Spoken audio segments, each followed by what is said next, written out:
कार्यकाल में बहुत थोड़े समय में ही अपने दौरों से, अपनी योजनाओं से मध्य प्रदेश के लोगों में एक अलग छाप छोड़ने का काम किया है।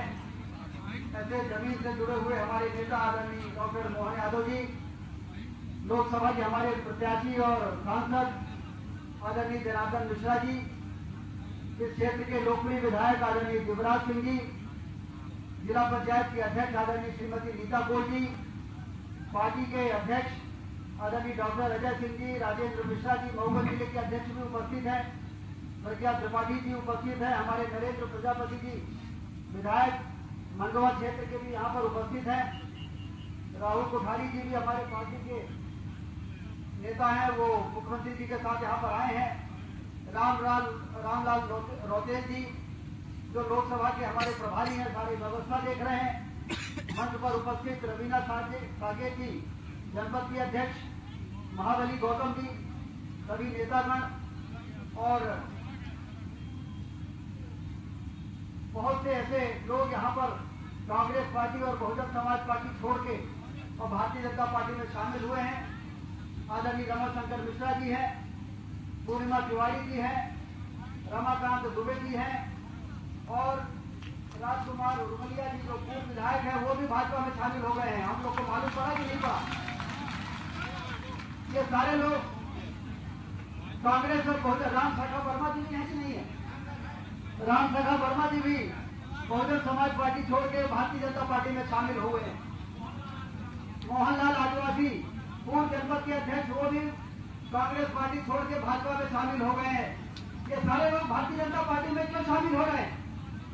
क्योंकि नरेंद्र मोदी जी ने 10 सालों में प्रधानमंत्री के रूप में काम करते हुए गरीबों के कल्याण के लिए जो काम किया, क्षेत्र के विकास के लिए जो काम किया, सिंचाई की नहरों के जाल बिछाने के लिए जो काम किया है, और उन्होंने आजादी के बाद पहला चुनाव हो रहा है, जब धारा 370 समाप्त हो गई, पाकिस्तान परेशान है जिस सरकार से, जिस नेता से, उस सरकार का नाम है मोदी की सरकार और उस नेता का नाम है नरेंद्र मोदी, जिससे वो सारे दुनिया के वो सारे देश परेशान हैं जो भारत के प्रति अच्छी भावना नहीं रखते। और इसलिए यह चुनाव एक अलग तरह का चुनाव हो रहा है। इसमें भारतीय जनता पार्टी के लोग ये नारा नहीं लगा रहे हैं कि आपकी बात 400 पार या फिर एक बार मोदी सरकार। इस बार तो पूर्व से लेकर पश्चिम तक और उत्तर से लेकर दक्षिण तक देश की जनता नारे लगा रही है कि आपकी बात 400 पार और फिर एक बार मोदी सरकार। इसलिए अब लोग मुझे बताते हैं, मुख्यमंत्री जी, इस क्षेत्र में लोग ये कहते हैं कि कांग्रेस का झंडा पकड़ने वाले बहुत कोई लोग यहाँ बचे नहीं है। बहुजन समाज पार्टी का सफाया हो गया है यहाँ पर, अब सब कुछ भारतीय जनता पार्टी में हो गया है।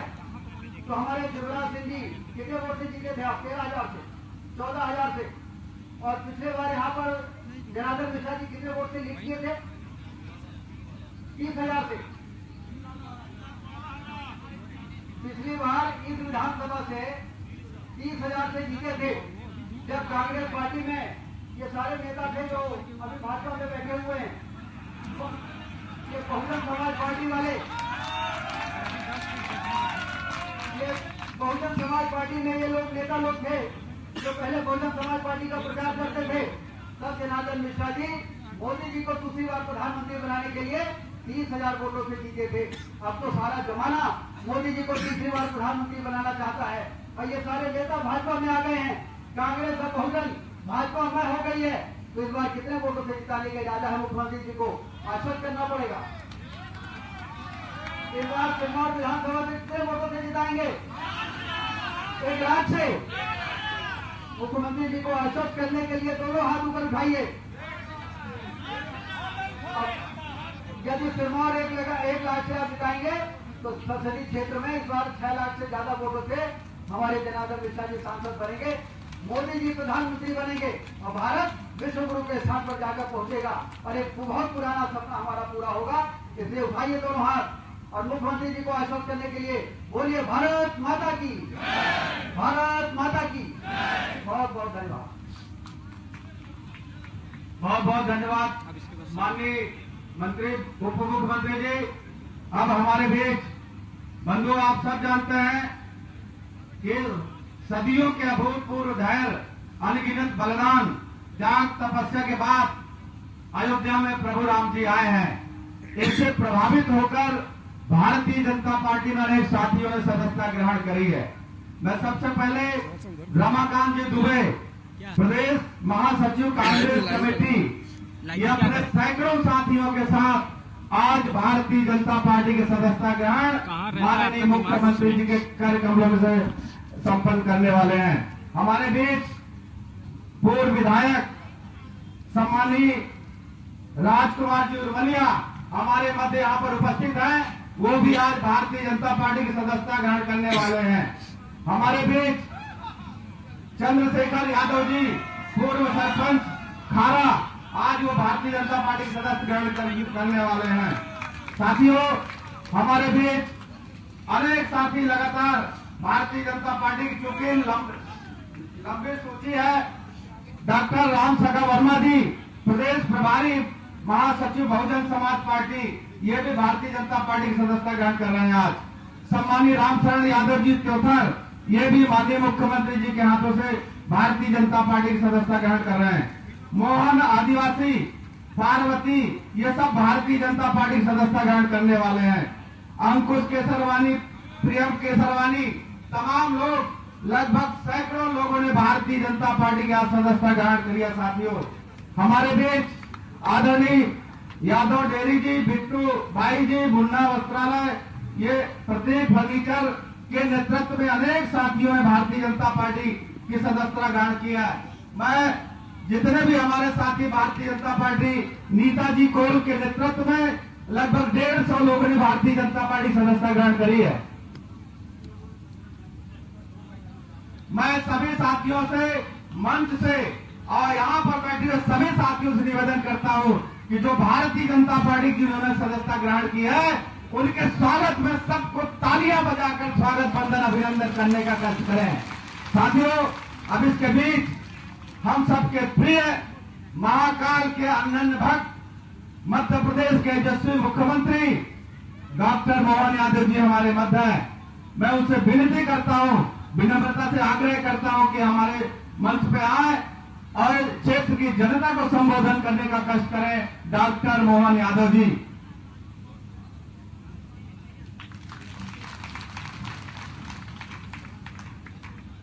बोले भारत माता की, द्वारा हनुमान जी महाराज की, प्रभु रामचंद्र जी महाराज की, गोपाल कृष्ण भगवान की। आज के इस कार्यक्रम में मेरे साथ मंत्रिमंडल के हमारे वरिष्ठ साथी, आपके अपने लोकप्रिय नेता यशस्वी उप मुख्यमंत्री श्रीमान राजेंद्र शुक्ला जी, इस मंच पर ही मौजूद आपके अपने लोकप्रिय सांसद जो अब तिबारा चुनाव में आपके साथ आए हैं, श्रीमान जनार्दन मिश्रा जी, डॉक्टर अजय सिंह जी, जिलाध्यक्ष भाजपा, इस अवसर पर डॉक्टर राजेंद्र मिश्रा जी, जिलाध्यक्ष मऊगंज, विधायक श्रीमान दिव्यराज सिंह जी, इस अवसर पर हमारे लोकसभा के प्रभारी रामलाल रोतेल जी और सिद्धार्थ तिवारी जी, अभी जहां ट्यूबवेल की घटना हुई वो वहां रात भर से लगे हैं, एक बालक गिर गए हैं। श्री नरेंद्र तिवारी, नरेंद्र प्रजापति जी, विधायक मनगवा, यहाँ है ना विधायक जी? आप लोग मैं नाम बोल रहा हूँ, ताली वाली बजाने में थक गया लगता है। मैंने इतने सारे नाम पढ़ दिए, मैं सोच रहा अब बजेगी, अब बजेगी, अब बजेगी, लेकिन ताली है कि बजती ही नहीं, समझ में नहीं आता क्या हो रहा है। जोरदार ताली बजाओ पूरे मंच के लिए। श्रीमती प्रज्ञा त्रिपाठी सहित पूरे मंच के लिए जोरदार तालियां बजाओ। और एक युवा हमारे मंडल अध्यक्ष है ओम प्रकाश, विजय सोनी, पुष्पराज सिंह, सभी के लिए पूरे भरे मंच के लिए जोरदार तालियां बजाओ। एक दुखद घटना जरूर हुई अपने जिले के अंदर, गांव के अंदर। ये जो ट्यूबवेल कराते हैं और ट्यूबवेल कराते हैं तो सूखे ट्यूबवेल में हमारे एक आदिवासी भाई का बच्चा गिर गया। मैंने प्रशासन को लगाया, माननीय राजेंद्र जी वहां होके आए, रात भर से टीम लगी है और हमारे विधायक सिद्धार्थ तिवारी जी वो भी वहां लगे हैं। मैं लगातार रात में, सुबह, अभी दोपहर में कलेक्टर एसपी से लगातार संपर्क में हूं और प्रशासन के साथ हम कोशिश कर रहे हैं कि कैसे भी करके वहां तक पहुंचे और बच्चे को जितना बचा सकते हैं वो प्रयास करें। यदि पानी बहुत गिरा है, मिट्टी गीली है, 50-55 फीट तक केवल मिट्टी है, लेकिन भगवान ठीक करेगा। आप सबसे मैं निवेदन करता हूं कि परमात्मा से कामना करें हमारा बालक ठीक से बाहर आए और साथ ही साथ अपने आसपास के ऐसे कोई भी ट्यूबवेल हो जो सूखे हो, जिसमें कोई गिरे, तो हम सब सावधानी रखें। आप उसका ढक्कन लगाए, बंद कर दे। अगर आपको कोई कठिनाई आए तो जिला प्रशासन से भी मैं आदेश दे चुका हूं कि आप अपने प्रशासन की मदद लो, प्रशासन भी मदद करेगा। कुल मिलाकर किसी का भी बच्चा बच्ची में कोई अनहोनी होती है तो अनहोनी किसको पसंद होगी। हम तो परमात्मा की दया से बदलते दौर में आज के इस अवसर पर लोकतंत्र के इस महायज्ञ में आहुति देने के लिए मैं रीवा जिला में आया और जब रीवा की बात करता हूं तो रीवा की बात करते मेरी जवाबदारी दोहरी हो जाती है। आपकी ताली बताती है कि आपने मेरा संबंध समझ लिया, मेरा दोहरा रिश्ता है, मेरी अपनी।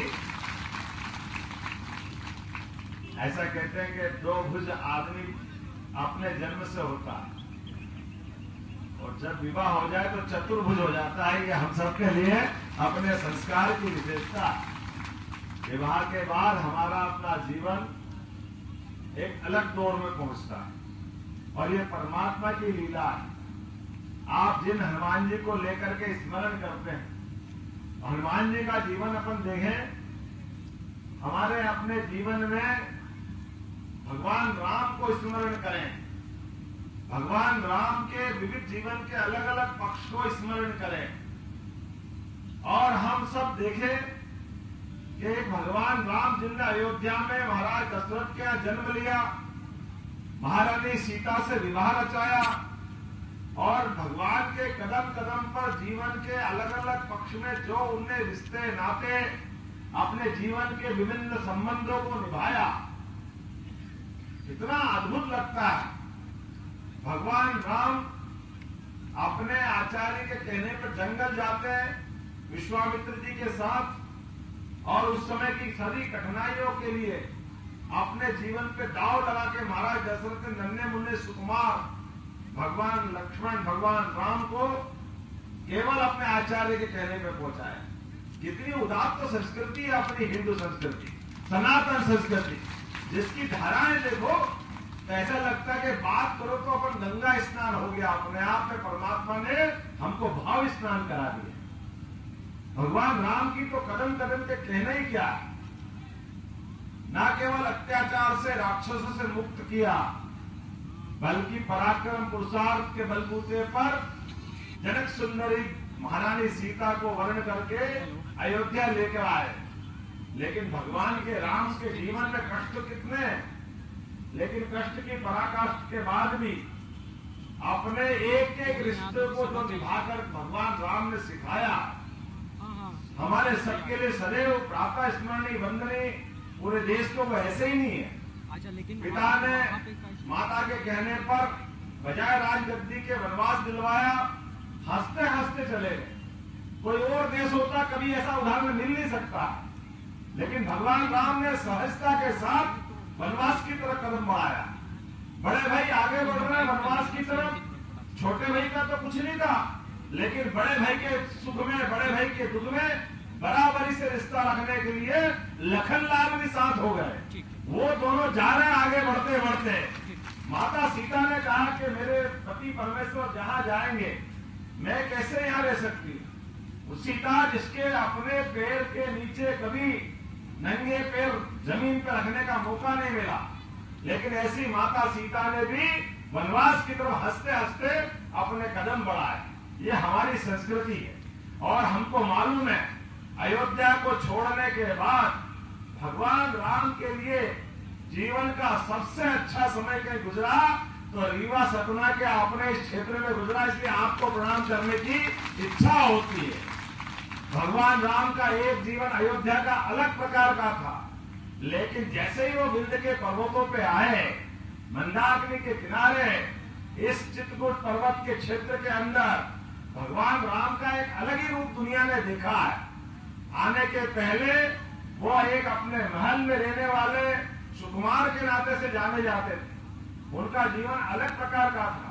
लेकिन इस जंगल में आने के बाद कदम कदम पर जीवन की आने वाली कठिनाइयों पे विजय करने का मन का संकल्प दिनों दिन उत्तरोत्तर बढ़ता गया, इतना विराट हो गया, इतना विशाल हो गया कि माता सीता का अपहरण हो जाए तब भी एक बार उनको अयोध्या की सेना याद नहीं आई।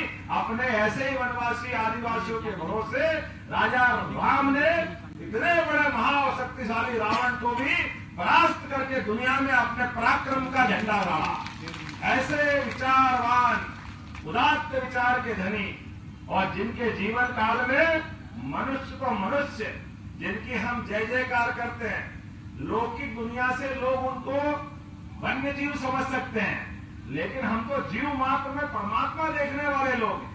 हम तो जीव मात्र में प्रकृति में, पहाड़ में, नदी में, वनवासी, आदिवासी, कोई भी जीव हम देवी देवता के रूप में मानते हैं। और हमारे हनुमान जी तो, रामायण हनुमान जी के बिना पूरी हो सकती है क्या? भगवान हनुमान जी के आप यहाँ पर आराध्य हो, आप जय जयकार करो हनुमान जी महाराज की। क्या हनुमान जी का जीवन है, कितना आनंददायी जीवन है। स्वयं के लिए कुछ नहीं, लेकिन प्रत्येक पल समाज के लिए, भगवान राम के लिए, और अच्छाई में, आराम में, थोड़े से जीवन के सुख में आप आनंद मना लो, लेकिन कष्ट में अगर कोई होगा वो एक ही देवता है, बजरंग बली। इसके अलावा कोई देवता याद नहीं आ सकता किसी। भूत आ जाए, पिशाच आ जाए, डाकिनी, साकिनी, जो जो नाम बोलना चाहो, सारे कष्ट जितने आ जाए, तो हमारे कष्ट हरण देवता के नाते से एक ही आदमी को जानते, एक ही देवता को जानते, जिनको हम प्रणाम करते हनुमान जी के नाम पर। हमारे लिए सौभाग्य की बात है, अकेले हनुमान जी ने अपने बल पराक्रम से इतना बड़ा रावण, कैसी लंका, एक छलांग में तो हनुमान जी ने लंका पार कर दी, और दूसरी बार में पूंछ में क्या आग लगाई, लंका को जला करके रावण का अहंकार जलाने का काम किसी ने किया? हनुमान जी महाराज ने किया। लेकिन ये सारी लीलाओं के लिए हमारे भारत और श्रीलंका के रिश्तों को दुनिया ने देखा। दुनिया भगवान राम की जय जयकार करती है। हमारे यहाँ 142 करोड़ देवी देवताओं के रूप में ये जो वन्य जगत है हमारा अपना, उस जगत के अंदर मानवता को सच्चे अर्थों में स्थापित करने के लिए प्रभु राम से हमारा ऐसा तादात्म्य मिला कि राम राम से शुरुआत होती है, जय श्री राम से अभिनंदन होता है। अपने जीवन में कदम कदम पर ये रिश्ते निभाने के लिए राम जी की दुआई देते हैं, और राम जी से इतना प्रेम, इतना प्रेम, इतना प्रेम कि रात को सोने भी जाए तो आराम बोलते हैं। रात का राम बिना आराम भी पूरा नहीं होता है। लेकिन ये हमारे भगवान राम को न मानने वाले दुर्भाग्य से राजनीति तो करते हैं, लेकिन कहने के लिए हिंदुस्तान वासी, लेकिन अंग्रेज चले गए, कांग्रेस छोड़ गए, और कांग्रेस राम जी में प्रश्न लगाती है। कितने दुर्भाग्य की बात करना पड़ेगा। भगवान राम दुनिया में जिनको जाना जाता है, इंडोनेशिया पूरा मुस्लिम देश है, लेकिन आज भी वह भले मुस्लिम धर्म के लोग हैं, लेकिन सहजता के साथ पूरे रामायण का मंचन करते हैं। रामलीला के टाइम रामलीला करते, और क्या इंडोनेशिया, क्या थाईलैंड, क्या मलेशिया, क्या बर्मा, क्या श्रीलंका, क्या नेपाल, सब दूर राम जी की जय जयकार होती। लेकिन अगर नहीं करने वाले हैं तो दुर्भाग्य से हिंदू मुस्लिम के आधार पर नंबर के चश्मे लगा करके हिंदुओं को अपमानित करने वाले कोई है तो ये कांग्रेस के लोग हैं, जो लगातार भगवान राम और भगवान राम के मानने वालों को अपमानित करते हैं। बड़े दुर्भाग्य और जवाबदारी के साथ कहना चाह रहा हूं, भगवान राम के जीवन के आदर्शों को सामने स्थापित करके दुनिया में हमारी अच्छाई प्रकट कर सकते थे, लेकिन ये कांग्रेस के लोगों ने इस बात को पसंद नहीं किया। भगवान राम के जन्म स्थान, आप बताओ वो अयोध्या, माँ सरयू का किनारा, अगर भगवान राम वहां नहीं प्रकट हुए तो लंका वाले क्यों अपना नाम श्रीलंका रखते हैं? एक देश पूरा नाम श्रीलंका रखता है, वो राम जी से रिश्ता जोड़ना चाहता। ये जगह जगह हनुमान जी के मंदिर क्यों बने? आप बताओ, ये देवी देवता मजाक है क्या? हमने बनाया क्या? आपने बनाया क्या? 17 लाख साल हो गए, 17 लाख साल। और वो राम सेतु रामेश्वरम से लंका को जोड़ने वाला आज भी अमेरिका की प्रयोगशाला नासा के माध्यम से सिद्ध हुआ है कि 17 लाख साल पहले मानव निर्मित ये सेतु बनाया गया, जिसको रामेश्वरम सेतु अपनी रामायण में वाल्मीकि जी ने गाया है। लेकिन इनकी इतनी मोटी चमड़ी, मनमोहन सिंह की सरकार आई तो पहले राम सेतु तोड़ने निकल पड़े। ये फालतू का सेतु है, जहाज को लंबा चक्कर लगा के आना पड़ता है, इसको तोड़ना पड़ेगा। अरे वाह वाह वाह, बहुत अच्छा काम। भगवान राम के प्रमाण मिटाओगे, भगवान राम पे प्रश्न खड़ा करोगे, उनके जन्म स्थान पर प्रश्न खड़ा करोगे। और तो और जो 47 में हो सकता था, 1000 साल पहले सोमनाथ में मोहम्मद गजनबी ने मंदिर तोड़ा था, सोमनाथ का। मुझे इस बात की प्रसन्नता, कांग्रेस के वरिष्ठ लोग जिन्होंने इस बात का बीड़ा उठाया कि जब हम कमजोर थे, देश गुलाम था, तो हमारा मंदिर तोड़ दिया सोमनाथ, ले गए लूट के लूटने वाले। लेकिन जब देश आजाद हो गया तो हम जिन पे सदैव गर्व करते हैं, जिनकी जय जयकार करते हैं, वो सोमनाथ का मंदिर दूसरी बार बनना चाहिए कि नहीं बनना चाहिए था? आपके अपने लिए सौभाग्य की बात, सरकार के नेहरू जी के मंत्रिमंडल में उप प्रधानमंत्री सरदार वल्लभ भाई पटेल ने बीड़ा उठाया और सोमनाथ का मंदिर बना। डंके की चोट आज जो मंदिर दिखता है, ये उनका बनाया हुआ मंदिर है। लेकिन दुर्भाग्य से जवाहरलाल नेहरू ने राम मंदिर में अड़ंगे लगाए, और ऐसे लगाए कि बड़े बड़े वकील करते गए, कभी कपिल सिब्बल, कभी अभिषेक मनु सिंघवी, एक के बाद एक वकील लगाते लगातार भगवान राम पे प्रश्न लगाते 70 साल तक, वो जो 500 साल पहले तोड़ा मंदिर, हमको दुर्भाग्य के साथ कहना पड़ा, 430 साल तो हमारा देश मान के चलो कि अपनी सत्ता नहीं थी दिल्ली में, लेकिन आजादी के बाद 70 साल तक भगवान राम को अपने गर्भगृह में नहीं पहुंचने का पाप किसी के माथे है, तो कांग्रेस के माथे। और हमें इस बात की प्रसन्नता है, जब सुप्रीम कोर्ट ने फैसला ले लिया, और राम जी के तो लोग इतने उदारवादी है, सबने कहा कोई बात नहीं, यहाँ वनवासी समाज बैठा है, आप सबका तो इसलिए प्रणाम करता हूँ। वनवासी बंधुओं, भगवान राम ने अपने चरित्र में एक बड़ा रोल ये भी किया है कि जंगल गए तो माता सिबरी भिल्ली के बेर, झूठे बेर अपने मुंह से खा करके अपनी भाई बंधुत्व की एक उत्कृष्ट मिसाल पैदा की थी। ये जो प्रमाण हमारे लिए पूरे देश के बिखरे पड़े, ऐसे राजा राम के जन्म स्थान के मामले में जब सुप्रीम कोर्ट ने फैसला कर दिया, तो पहले तो भूमि पूजन के पहले कांग्रेस चिल्लाती रही, सुप्रीम कोर्ट ने भले फैसला कर दिया लेकिन देश में आग लग जाएगी। कांग्रेस की बात का कोई देश में फर्क नहीं पड़ा। यशस्वी प्रधानमंत्री के लिए जोरदार ताली बजाओ, जिन्होंने धूमधाम से भूमि पूजन कराया। और फिर कांग्रेस को माफ कर दिया लोगों ने कि कोई बात नहीं, आपकी भावना जागी रही, भावना जैसी प्रभु मुहूर्त देखी तुमने जैसी देखी, कोई बात नहीं। अब मंदिर बन गया, अब तो आप लोकार्पण में आओ, आपको गर्भगृह में भगवान मुस्कुराने वाले, हम आपको निमंत्रण दे रहे हैं। बड़े दुर्भाग्य के साथ कहना पड़ रहा है, इतने प्रेम भाव से, इतने उदार मना भाव से 70 साल के सारे पाप माफ कर दिए, फिर निमंत्रण देने गए। लेकिन ये मोटी चमड़ी के लोग जो भगवान राम के मामले में डबल चलते हैं, इनने भगवान राम का निमंत्रण भी ठुकराया और कहा कि हम नहीं आएंगे, हमको मतलब नहीं, हम हमारे हिसाब से करेंगे। वाह भैया वाह, ये लोकतंत्र का जमाना है। राजा राम ने वो महाबलशाली रावण का घमंड तोड़ा था, याद कर लो। ये घमंडियों को आपके सबके माध्यम से आने वाले चुनाव में इनका घमंड तोड़ना पड़ेगा कि नहीं तोड़ना पड़ेगा? एक एक आदमी संकल्प करो, जो राम का नहीं, जो राम का नहीं। अब हम थोड़ी कह रहे, आपके कर्म ही ऐसे, आपने भगवान राम का निमंत्रण ठुकराया, जनता आपको ठुकराई। जनता माफ करेगी क्या? इधर से आवाज आना चाहिए, जनता माफ करेगी क्या? जो राम को मानता है कोई माफ नहीं करेगा। और राम क्या, यहाँ तो गोपाल कृष्ण वाले भी बैठे, बोलो गोपाल कृष्ण भगवान की। अरे भैया ये हमारे देवी देवता है। जब राम जी का आनंद बना, अयोध्या के बाद बनारस में भगवान विश्वनाथ मुस्कुरा रहे हैं, उज्जैन में बाबा महाकाल का महालोक का आनंद आया, बोला जय श्री महाकाल। तो जब राम जी का आनंद आ गया, बाबा महाकाल का आनंद आ गया, तो गोपाल कृष्ण को कौन संकट में डालेगा? हमारा अपना आनंद तो बरसेगा वही जब मटकी फोड़ने वाला है। हमको मालूम है जमुना जी का कृष्ण कन्हैया सबकी आंखों का तारा, आल की पाल की।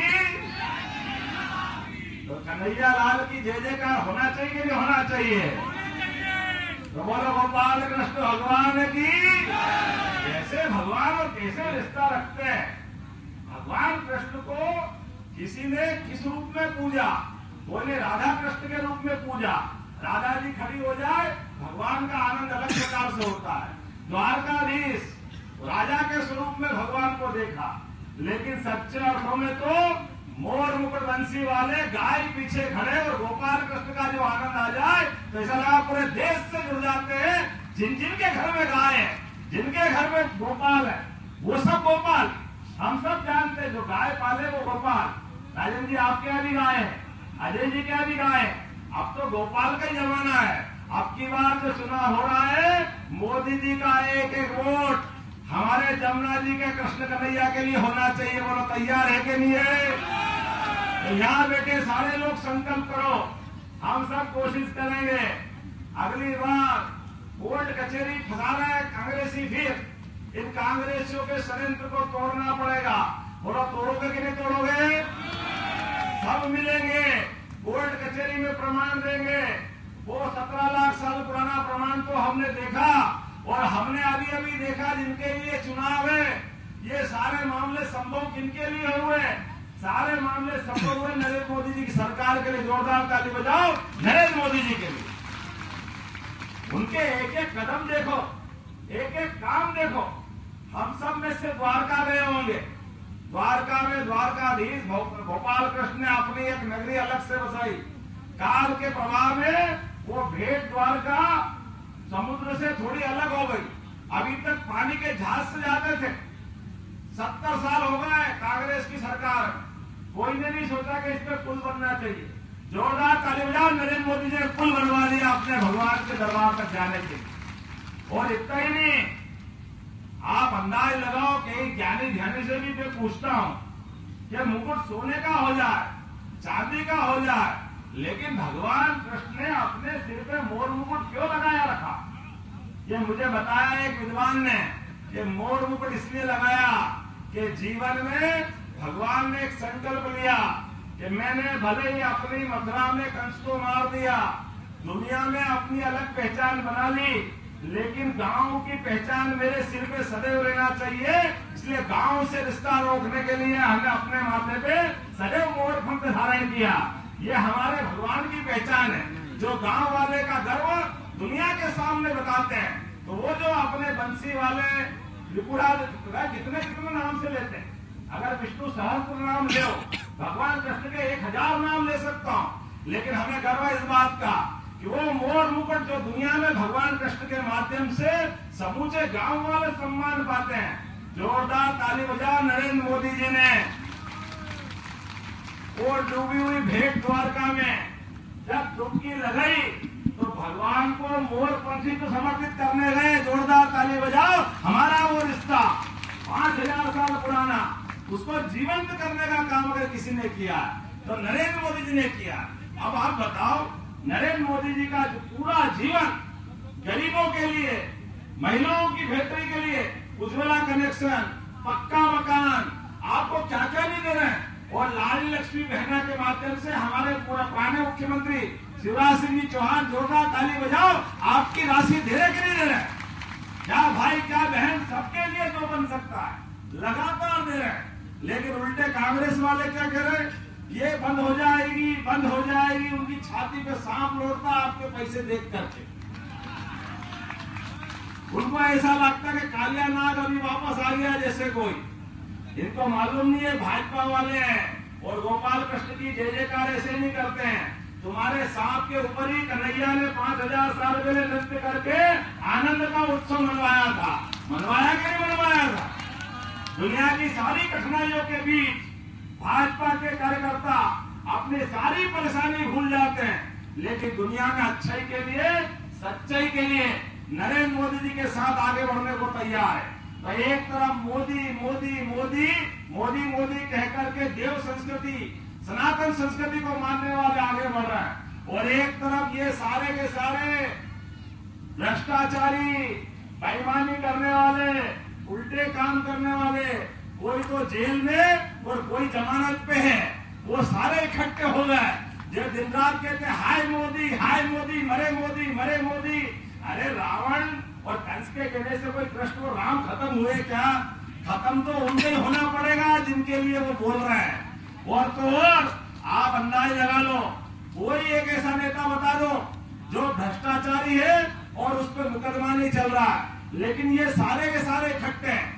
कांग्रेस के बड़े बड़े नेता, सोनिया गांधी वो जमानत पे, राहुल गांधी वो जमानत पे, प्रियंका गांधी वो जमानत पे, लालू यादव वो जमानत पे, मुलायम सिंह जी का लड़का वो जमानत पे, कौन सा छोड़ो, और अर्जुन केजरीवाल जेल में, सत्येंद्र भगत जेल में, शिबू सोरेन का लड़का जेल में। जो जेल में है या बेल पे, इनके अलावा कोई रास्ता नहीं, क्योंकि मोदी ने कहा है ना खाऊंगा ना खाने, एक एक का हिसाब लेंगे।